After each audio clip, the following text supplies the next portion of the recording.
UFOs can fly, but they can't hide. That is the hope, anyway. It is Disclosure Day in Washington. Lawmakers, whistleblowers, and some of the biggest names in the UFO universe, many of them guests on this very show, landed on Capitol Hill for a day-long forum on, of all things, UFOs.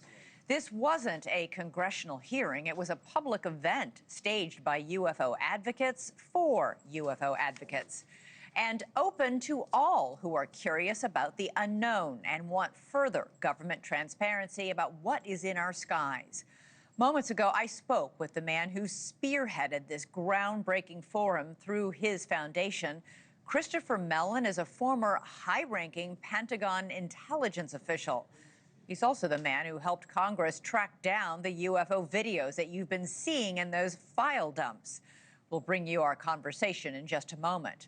But first, let's get to some of those disclosures. Several came out of this forum, but one in particular has the UFO community raising its fists in solidarity. Florida Congresswoman Anna Paulina Luna says credible people want the public to know about recovered non-human spacecraft and biologics, but that they are worried about retribution. So she's working to get them immunity. We know for a fact that there have been a few very credible whistleblowers that we've talked to that allege that they have information specifically pertaining to this, but they are afraid of losing their clearances. So we have talked directly to the White House. Stephen Miller is absolutely incredible on this topic. And we are providing them with a list of people that will be given immunity in that they will not have to face retribution in the future for violation of their security clearance, or in some cases, maybe the Espionage Act, whatever it might be. Now, former intelligence officer David Grush has been pushing for that immunity for 3 years after testifying under oath that the government has non-human bodies in storage. Another bombshell today came from Missouri Republican Congressman Eric Burleson. He says MIT Lincoln Labs has agreed to hand over an Air Force video from 74 years ago about a UFO briefing. They have acknowledged that it exists and that they're in the process of getting it to us. But what my understanding is that it's of, and I forget the general's name, he's an Air Force general who is briefing MIT scientists about, I believe it's the event that happened in Washington, D.C. in 1952. So that would be important historical information to have. Congressman Burleson is referring to a famous series of UFO incidents in 1952, often referred to as the invasion of Washington. In the UFO community, it's right up there with Roswell and the Phoenix Lights. Now, if these revelations today are true, the next several weeks could be groundbreaking, though many of us are still waiting for definitive proof of life beyond Earth. My first guest tonight says it's only a matter of time, and that finding out just what is appearing in our skies on a regular basis is a matter of national security. Christopher Mellon has dedicated his career to advocating for UFO transparency and whistleblower protection, and he's hopeful the public will soon get the big disclosure, the one that changes the conversation forever. Christopher, thanks so much for being here. I was really struck by something you said in your opening remarks today, that the facts are undeniable that something gravely serious is occurring in our airspace, and in many cases, our government does not understand the origin, capability, or intentions of these intruders. Wow. That's absolutely true, and I'm sorry to say that these kinds of incursions have been happening at bases all over the United States and overseas, and it isn't as widely known as it ought to be. But what's happening to Russia today at the hands of the Ukraine with drones could happen just as easily here tomorrow, I'm afraid. But you're saying they're not drones, they're something else? We don't know. That's part of the problem. It's a mystery. So in some cases, it probably is drones. In other cases, it seems to be something more advanced. And this has been going on for many, many years, for decades back to World War II, but not as aggressively, not as much in our face as we've been experiencing lately.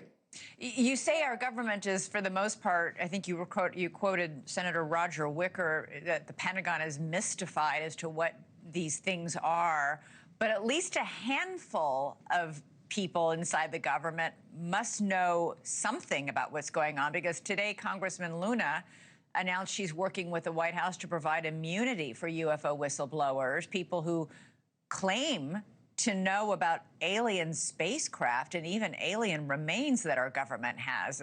If the government really has these things, how has it remained secret for so long?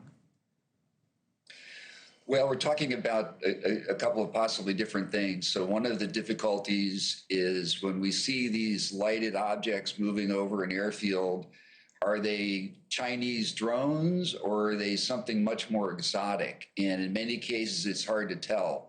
So it's not clear that the whistleblowers have any indication or knowledge of these particular events. They do, some of them have information, it seems, that suggests that our government has a great deal more than it has revealed to date. You say there are hundreds and hundreds of new sightings by our military every year, and that many Correct. of these UAPs are over sensitive bases and over Navy ships while they're at sea.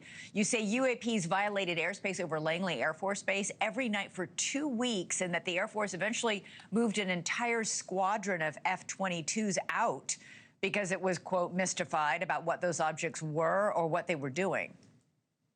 That's correct. And that is a fairly staggering fact. And the Air Force, to this date, and the administration do not seem to know where those objects came from, despite the fact that it went on for 17 days. Every night for 17 days. Special aircraft and 17 days. And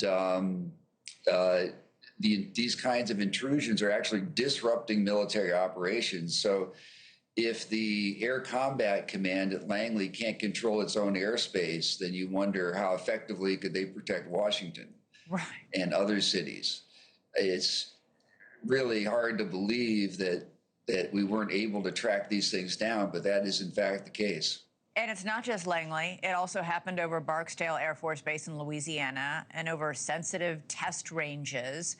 Whatever these Correct. objects are they, do they appear to be probing our defense capabilities?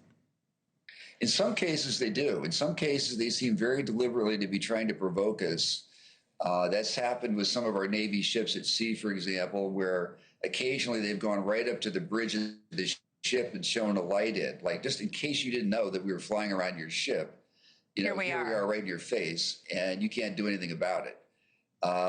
There's some extraordinary things about this pattern because this has been going on, night after night with scores and scores of these objects. And unlike what we see with typical drones, none of these things have malfunctioned. None have fallen out of the sky. None of them have been vulnerable to our anti-drone technology.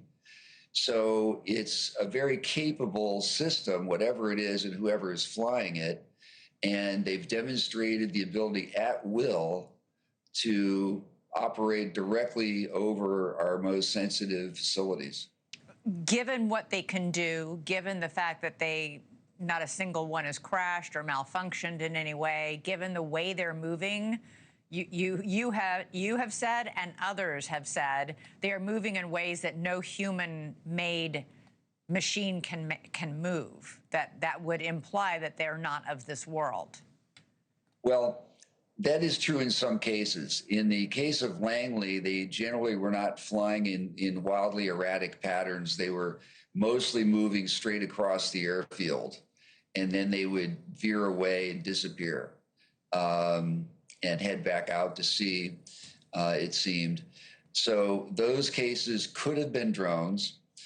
There are other cases, however, where absolutely we see these incredible kinds of performance that surpass anything that we have on the books, even on the drawing board. For example, in some cases, the drones have gone inside a larger craft, and that larger craft has instantaneously accelerated directly away from the target area at extreme velocities, the kind of speeds that are not attainable with drones. So it's a mixed picture, but in any case, we're unable to control our airspace, as these examples demonstrate, and that's very worrisome. You said today in your remarks that the implications are enormous. There's been concern in the past that any sort of confirmation or information about extraterrestrial life could spark panic, roil financial markets, impact even religion. Are those concerns valid? They're valid concerns, but thankfully the data that we collected at the Disclosure Institute from a group of psychologists who did a study of this topic and from some polling data we've taken show that most Americans can handle this kind of information.